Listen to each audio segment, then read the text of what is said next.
Ladies and gentlemen.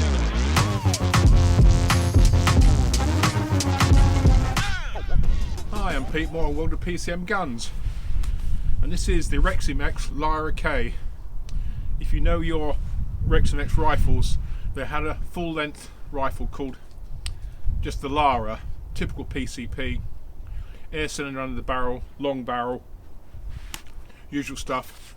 The LYRA is the same action basically, same feed system, same everything. The only real difference is it's shorter and more compact. It's 35 inches long and tips the scale about 6 pounds unscoped, and with a 15.5-inch barrel, so overall it's a very compact, it's a little hunter. It really is really nice, and I do like compact air guns, so I find the more standard length guns a bit on the heavy side.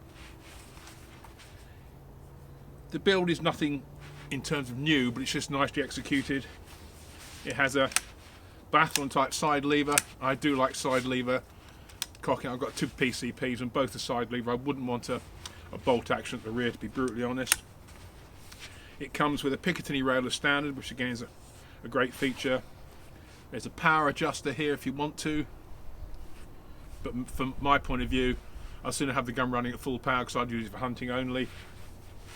The barrel is shrouded. There's a rifle tube inside here, and it's threaded 1/2 by 20 if you want to. You can put a can on it like I've done here, and it also doesn't use an air tube, air cylinder. It uses what's basically a fixed buddy bottle. Same thing, it's just more compact. The capacity here is 250 cc's and with a recommended fill of 250 bar. Obviously with that sort of thing you sort out, you find your sweet spot in terms of fill. The stock is quite interesting. You can see it's walnut, Turkish obviously, being a Turkish gun. It has a high ambidextrous comb. In fact the whole stock is ambidextrous, with this massive cutout under here, so if you're shooting off a rest you can get your hand in there, and I found it a very stable position. Decent rubber recoil pad. The comb is quite high, and we shall see that's for a reason. The rifle comes with 2 magazines, caliber choices 177 or 22. Capacity wise you get 14 in 177 and 12 in 22. I'll detail the filling later on. You also get a little section of Picatinny rail here. You can put a bipod on, or a grip, or a light, whatever you want to do. There's QD sling studs here and here. Nice generous trigger guard. The trigger is what they call 4-way adjustable. There's a shoe on the trigger so you can move it up and down. You can rotate it to get a perfect finger position. But if you want to go inside and adjust the weight, you have to take the action out of stock, which is not a problem because part of the parts kit you get with the gun is 4 different Allen keys, so you can strip it down, do what you want with it, adjust things. There's also a single shot adapter for the magazine if you shoot something like HFT or that sort of similar thing, which is very popular. And you also get to what I call rupture discs, which are part of the air system. It's Reximex say it's done if you overfill the system, the rupture disc, which is a copper disc, will blow, or not blow, it will rupture, allowing the excess air out, which I suppose is a nice safety feature. But to be brutally honest, if you know how to fill a PCP, just keep an eye on the gauge, put the air in very slowly, and it doesn't really matter, does it, because you've done it properly. So that is the gun. I've got to say, as a fan of medium to compact PCPs, this does seem to have a lot going for it. So the fore end is a little bit strange. It's very short and very dumpy, and from my point of view I think it's a little bit too dumpy. I just want to have my hold out here, but then again I don't want to be grabbing a cold iron bottle. But that is really the rifle pretty much.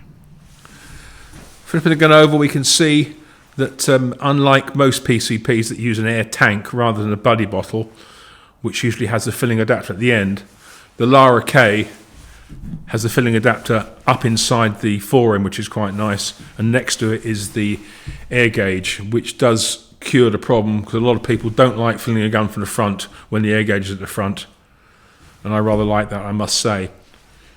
To facilitate filling, you get an adapter that goes onto a standard hose lead, and as I said before, maximum fill's 250 bar, and it's easy to do, and this is all nicely shrouded away so it's quite safe from damage. Filling is easy. Magazine, as you can see, you have a back plate, a rotor and the main body. You need to tension this spring, so what you do, you unclip the back plate like so, there's an arrow here, and you rotate the plate fully clockwise in that condition, and then take your first pellet and putting your finger over the aperture for the pellet exit, you put the first one in, and then you wind it back one, next one in,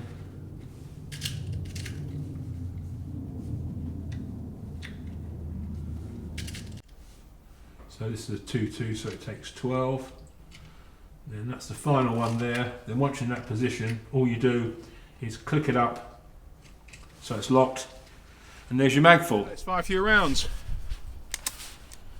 Cock the rifle.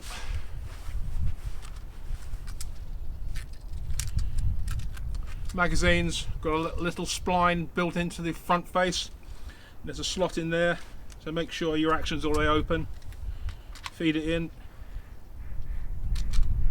It clips in like that. Push it forward. You're ready to go. The rifle has an in-guard safety catch. There's a little sliding lever just where your finger is. Easy enough to use. You can push it forward, pull it back. Quite nice. Okay, so up, safety off.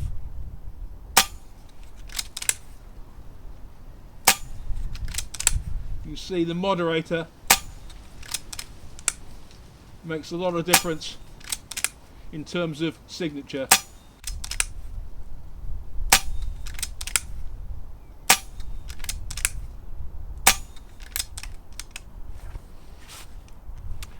And you're empty, and it's locked open, which is a good thing to have as well.